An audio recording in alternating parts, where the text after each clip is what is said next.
Hello, everyone. Welcome to the Newsbrowse News broadcast. The ongoing war in the Middle East, specifically Iran's strikes on Gulf states, has led to significant disruptions in global helium supplies, directly impacting Canadian health services. Saskatchewan's health authority has already reported a 50% reduction in its liquid helium allocations, essential for MRI machines. This scarcity has renewed urgent calls for Canada to establish a sovereign medical supply chain, according to the Canadian press. Experts like Genevieve Seabrook of the Princess Margaret Cancer Research Centre, who relies on helium for nuclear magnetic resonance spectrometers, warn that permanent damage to critical equipment could occur without a stable supply.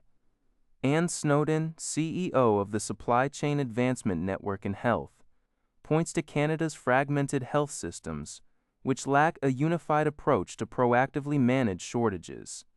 The country faces an average of 3,000 shortages annually for various medical products. Furthermore, the conflict's impact on the Strait of Hormuz has delayed shipments of active pharmaceutical ingredients, over 90% of which are imported into Canada.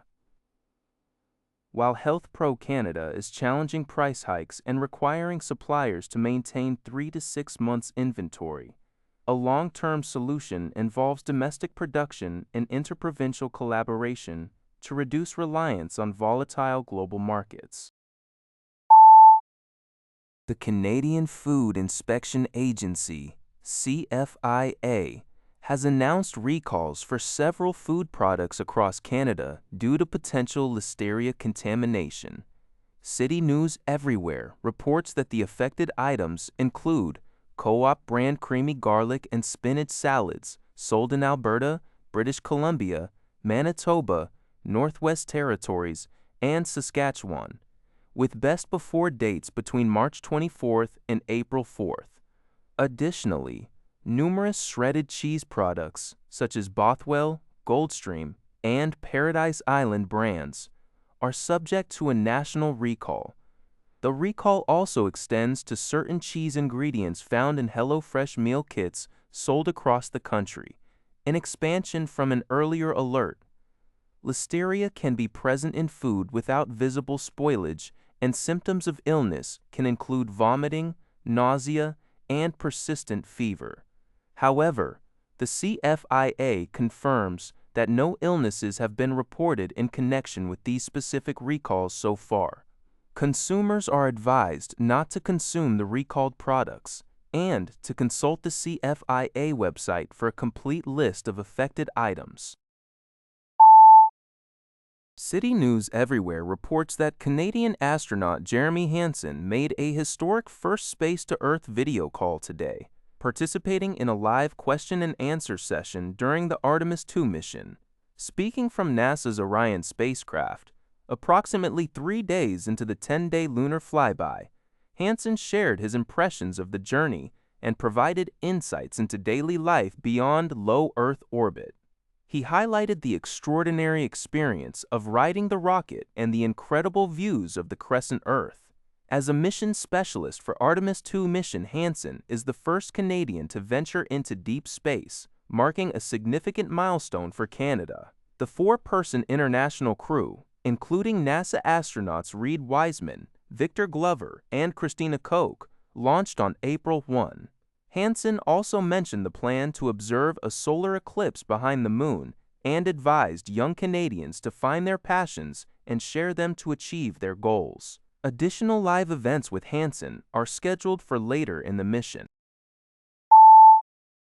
In a historic first for the Canadian Space Agency, astronaut Jeremy Hansen made a live video call to Earth from deep space. Speaking from NASA's Orion spacecraft, 3 days into the 10-day Artemis to lunar flyby mission, Hansen shared his initial impressions. He described the rocket ride as extraordinary and the views of the crescent Earth as incredible. The event, hosted by CSA President Lisa Campbell, marks Hansen's role as the first Canadian astronaut to venture into deep space, part of a 4-person international crew. He also mentioned an upcoming opportunity to witness a solar eclipse behind the moon.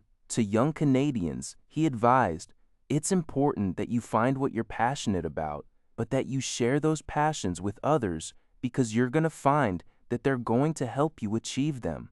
Additional live events are planned. This report is from the Canadian Press.